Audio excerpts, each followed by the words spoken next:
On débute nos rencontres du jour sous le thème de la culture. On rencontre des membres de la Société d'art lyrique du Royaume pour nous présenter la programmation 2017. Mais on va se concentrer sur une méga production qui aura dès le mois de février. En fait, il s'agit de l'Opéra Carmen. Et pour nous en parler ce matin, on est en compagnie de la directrice Sabrina Ruiz-Bourassa et de la metteur en scène pour Carmen. Il s'agit de Guylaine Rivard.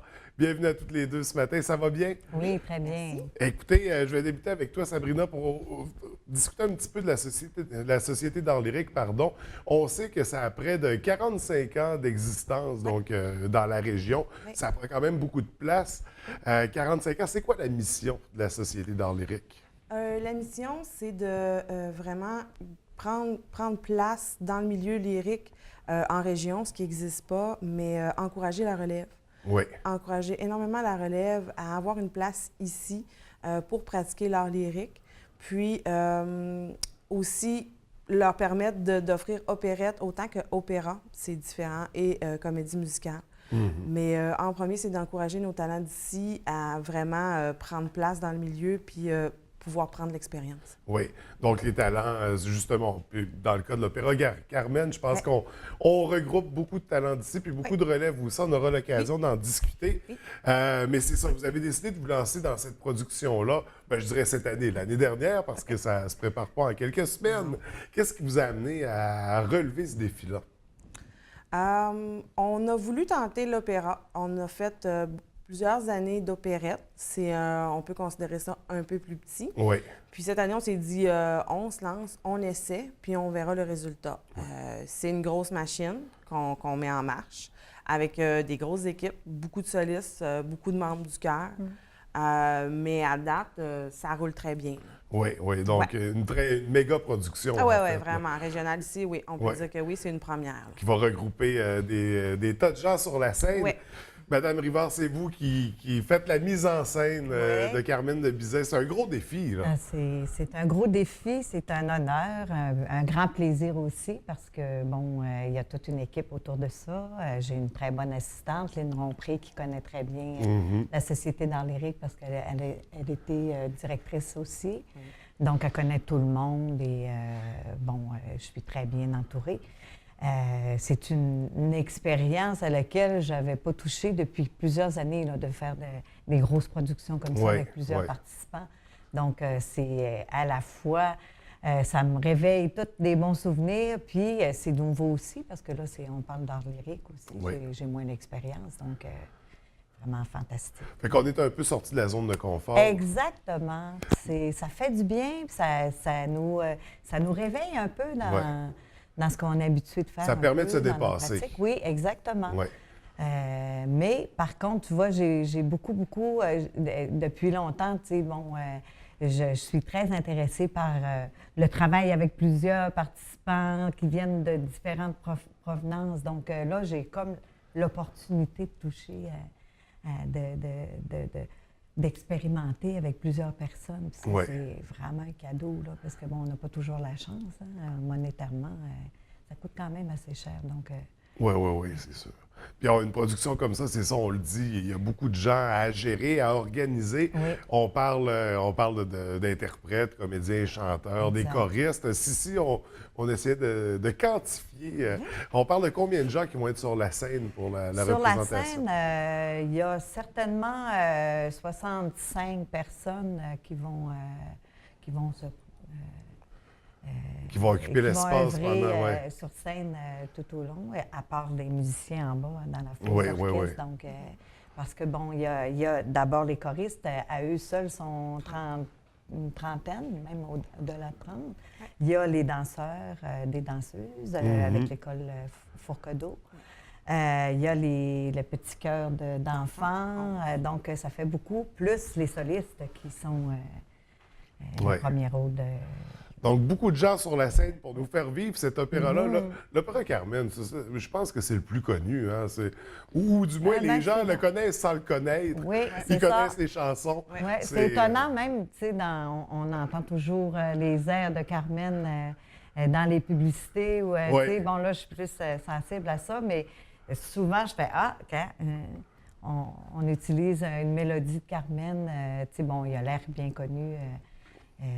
à Banara qui est plus connu, mais il y a plein d'autres airs qu'on ne sait pas que c'est. Non, c'est ça. Les gens, sans le savoir, connaissent déjà la musique parce que c'est un gros opéra. Puis c'est un beau défi que vous relevez. En français aussi. En français, oui.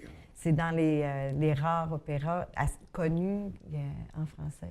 Donc. Et justement, au niveau de la mise en scène, les choix qui ont été faits, comment on amène ça? Comment on s'approprie cette production-là? Oui, d'abord, c'est c'est sûr, avec l'entourage. Il y a beaucoup de travail de préparation avant, avec Jean-Philippe, le directeur artistique et musical, Jean-Philippe Tremblay, qui, lui, avait envie de proposer une façon contemporaine de l'approcher aussi, d'approcher cet opéra-là, même si on reconnaît très bien, peut-être une époque qui est moins d'aujourd'hui, mais il y a pas c'est un peu intemporel.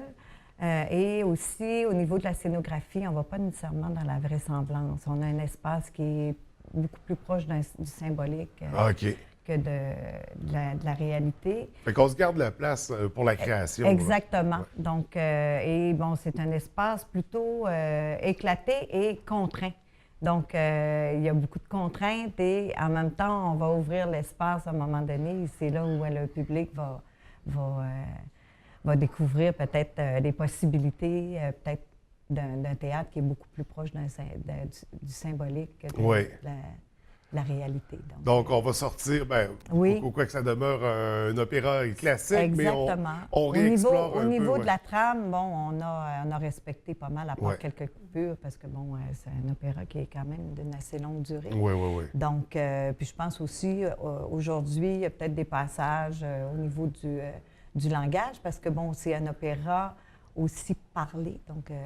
il y a un réaménagement aussi, il y a une couleur que j'ai apportée parce que la thématique est quand même assez importante. Aujourd'hui, comment on traite ça, les drames passionnels, c'est sûr que si on fait référence à aujourd'hui, dans l'actualité, tous ces drames-là, c'est pas vu comme avant. Donc, il y a tout un questionnement d'abord qui est important.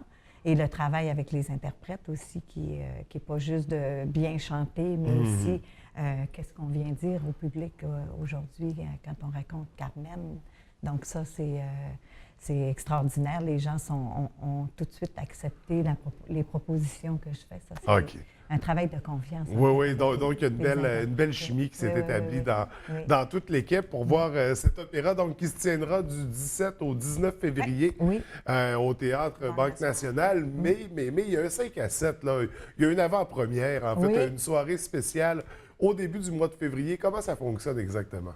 C'est le 2 février, c'est vraiment dans l'atelier de création. On s'est inspiré de l'Opéra de Montréal qui font déjà ça. Dans le fond, les gens qu'on invite, c'est le prix du billet est 80 $. Oui. Là, des fois, les gens vont faire le saut, fait 80 $, mais ils boivent et ils mangent des bouchées à volonté, si on peut dire. Mais ils sont vraiment dans l'atelier de création. Dans l'atelier de création, il y a les décors, les solistes vont être là, il y a une partie du chœur qui va être là. Les gens vont pouvoir voir les costumes vont être exposés aussi. Les solistes vont chanter des airs. Le chœur aussi. Alors, c'est vraiment un 5 à 7 festif, un avant-première, comme je dis, vraiment exclusif.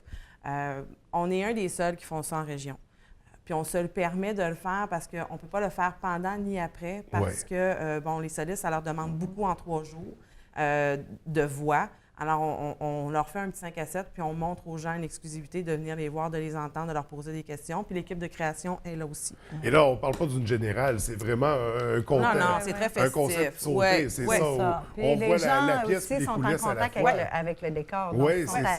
Ils sont très proches du décor, des costumes. Donc, le trucage aussi, parce que, voir le spectacle de loin et le voir de près, c'est deux choses. Donc, ils sont en contact avec les patines, les textures, ils peuvent poser des questions. Donc, comment ça fonctionne, d'où part l'idée, les maquettes vont être sur place aussi. Donc, c'est comme un privilège d'entrer dans ce monde de création.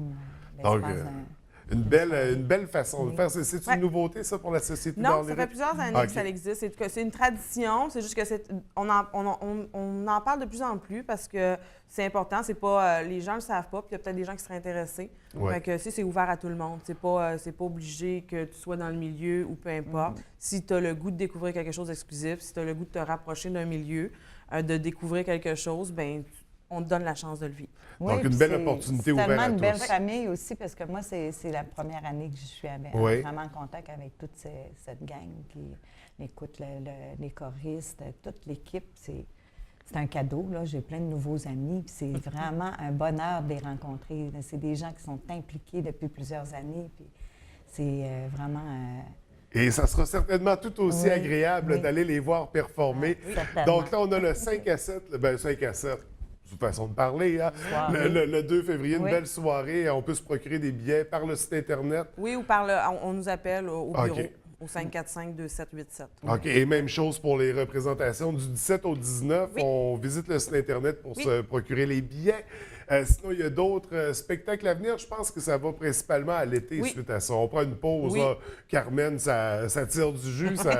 Ouais. Donc, écoutez, puis là, malheureusement, on n'a plus de temps pour en parler, mais vu que ça va juste à l'été, on aura l'occasion reviendra. peut-être de se revoir juste avant l'été pour en rediscuter. Mais pour l'instant, on va Merci. vraiment se concentrer sur Carmen parce Ouais. que je pense que d'avoir une production comme ça dans la région, c'est extraordinaire. Il faut aller le voir. C'est une chance unique. Merci, Et merci de à nous vous. apporter ça. Félicitations. Puis c'est un très beau défi que vous réalisez. Et merci également d'être venu nous rencontrer ce matin. Merci à toi. Merci. Merci. On vous souhaite une très belle Bye. production. Merci. Merci.